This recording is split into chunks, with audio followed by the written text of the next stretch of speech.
नमस्कार दोस्तों, मैं हूं आलोक और आप देख रहे हैं आलोक इज ऑन आलोक के साथ। आज की कहानी है एक ऐसी शक्ति की जो इंसान के कान के पास आकर फुसफुसाती है और धीरे धीरे उसकी जिंदगी पर कब्जा कर लेती है। लोग इसे कहते हैं कर्ण पिशाचिनी। ये कहानी शुरू होती है बनारस के पुराने इलाके से। तांग गलियां, गंगा के घाट और मंदिरों की घंटी की आवाज। यही रहती थी मीरा। मीरा एक सीधी सादी लड़की थी। उसके पिता एक पंडित थे और मां घर संभलती थी। छोटा सा घर था, पर घर में सुकून और खुशी बहुत थी। कुछ महीने पहले ही मीरा को एक बैंक में जॉब मिली थी।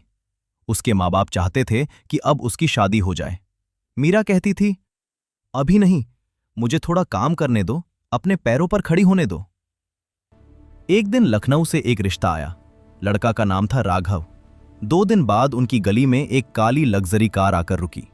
उसमें से उतारा एक स्मार्ट और कॉन्फिडेंट लड़का, राघव।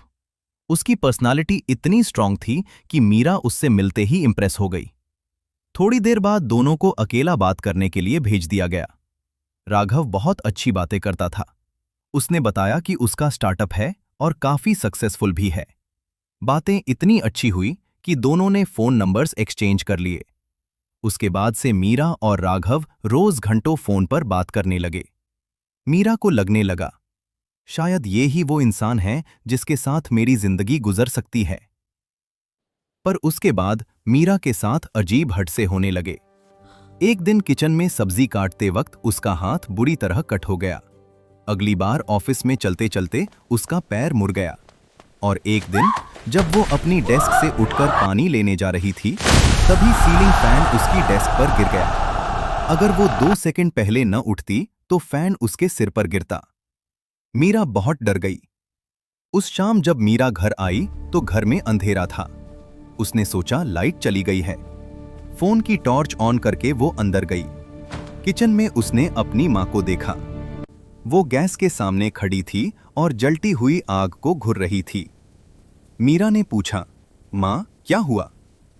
मां ने धीरे से कहा, दूर रह, मेरे पास मत आ।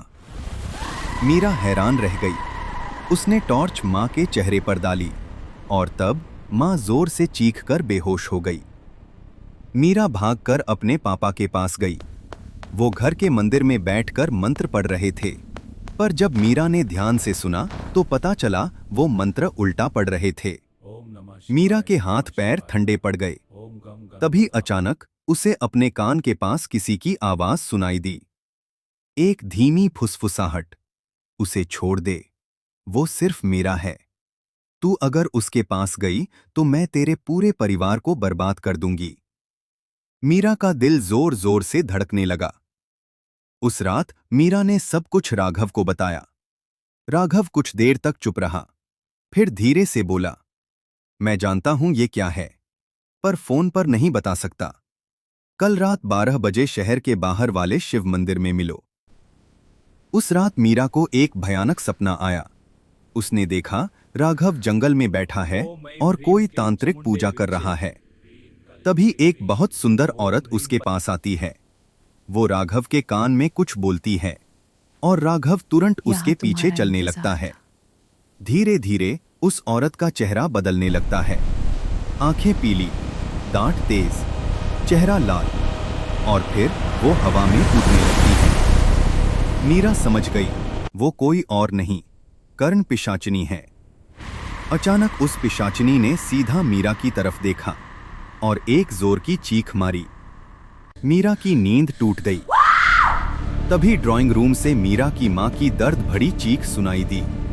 मीरा डरकर बाहर भागी और जो उसने देखा वो देखकर उसकी सांसें रुक गईं।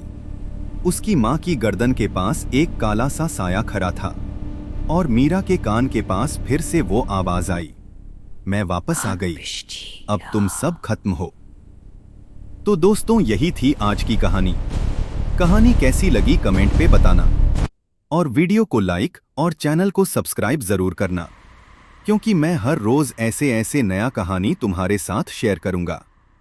मिलते हैं कल की कहानी पे।